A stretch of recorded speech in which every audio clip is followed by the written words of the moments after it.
একলা একলা নাই থাকবি, সবার সঙ্গে মিলে থাকবি, জাতপাতের কথা নাই আনবি রে, দেশের উন্নতির কথা সোচবি রে, দেশের খাতির কাম করা দুঃখিয়া রাইজের সাহারা, বিপিএফ পার্টিকে জিতাবি রে, ইলেকশনে জয়যুক্ত করাবি রে। ওই খাতির মই বলছি নাঙ্গল কেরচিনে, ভোট দিয়ে বিপিএফ কে জিতাই দেবা। साफ्रोमखौबो गोजोननाय बावहरनाय थाबाय रायजो राजा नोंथांमोन साफ्रोमनिसिमबो। दायो फैदो लोगोफोर, मोनसे ब्लग भिडिअ लाबोनो थाखाय गोसो जाबावबाय नोंथांमोननि गेजेरावहाय। चेनेलखौ मोजां मोनदोंब्ला अन्नानै साबस्क्राइब खालामना होदो, ओमफ्राय लाइक शेयार कमेन्ट खालामदो। दायो बिपिएफ माखासे नेताफोर, फर्मार डिपुटि चिफ श्रीजुत खाम्फा बरगयारिया बेफोरबादि माने अदालगुरि आम्बागाव होननाय जायगायावहाय बहाय मोनसे युथ सेमिनार खुंनाय जादोंमोन। बे युथ सेमिनार खुंनाय जायगायावहाय बिथां श्रीजुत सार खाम्फा बरगयारिखौ लिंहरनाय जादोंमोन होननानै बिथाङा दायो माने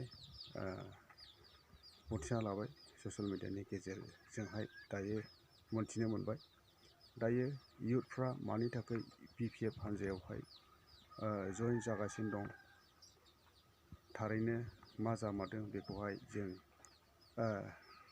मेन्टेलि जोङो साननोब्लासो बेखौ जों मिथिनो हायो। गोबां मानसिफ्रा सानदों आरो बुजिदों बिपिएफ हान्जायावहाय लाइमोन जोहोलाव सिख्लाफ्रा मानि थाखाय फैदों।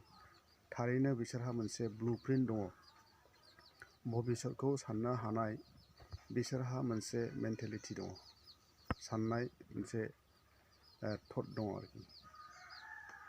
बिसोरो माने उननि भबिष्यतखौ सानदों।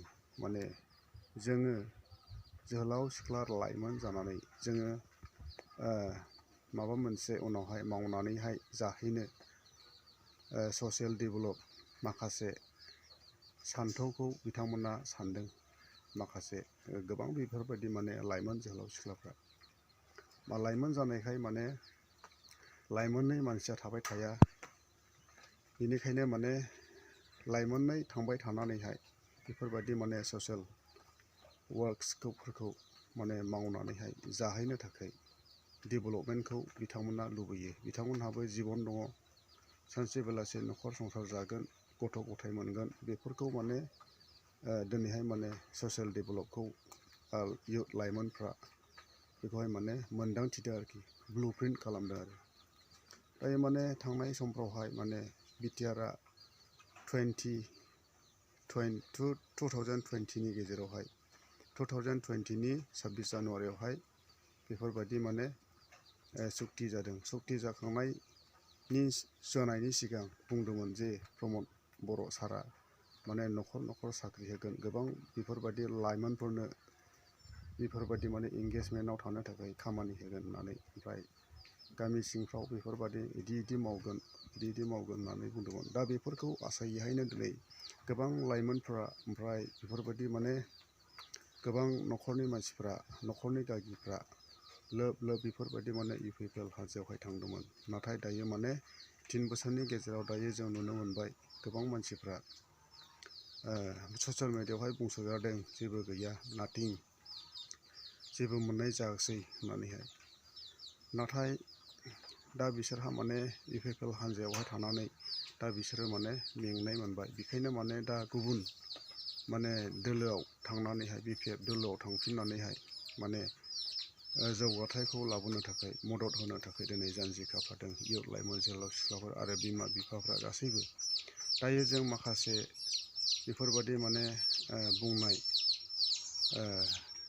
खाम्फा सारनि बुंनाय बाथ्राखौ नोंथांमोना खोनासंदो आरो नायलांदो आरो लोगोफोर। Thank you.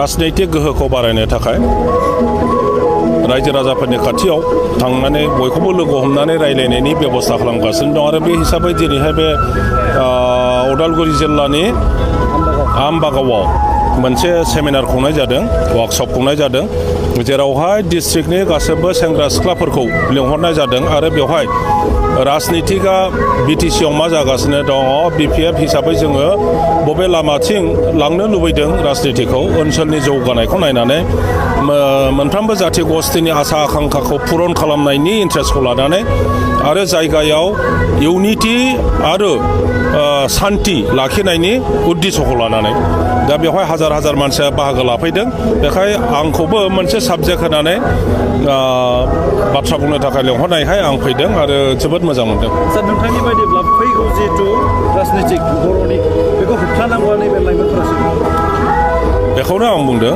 जे लाइमोनफोर नङाब्ला युथ्स नङाब्ला खुनु समाजा जेबो रिस्क लानो हाया रिस्कि खामानि मावनो हाया जोङो बेखौ सारा पृथिबीनि संग्राम जेराव जेराव संग्राम जादों रेभलिउसन जादों बेवहाय जों नुनो मोनदों आरो जोंनि आसामावबो बे रेभलिउसना फैदों छात्र संगठन माने युथ्सफोरनि दारैनो बे संग्रामा फैदों बेनि एग्जाम्पला जोंनावनो गोथां दङ बेफोरखौ नायनानै जोङो दिनै बिटिसिनि राजनितिका मा रोखोम जानाया मोजां गुबुन लामाथिं थांहोआबालानो मोजां लामाथिं लाबोफिननायनि दायित्वआबो बे युथ्सनि आखायावनो दं बेखायनो जोङो दा बिपिएफ दोल हिसाबै युथ्सफोरखौ बोरैहाय ज' खालामनो हायो बेनि थाखाय जों खामानि मावदों।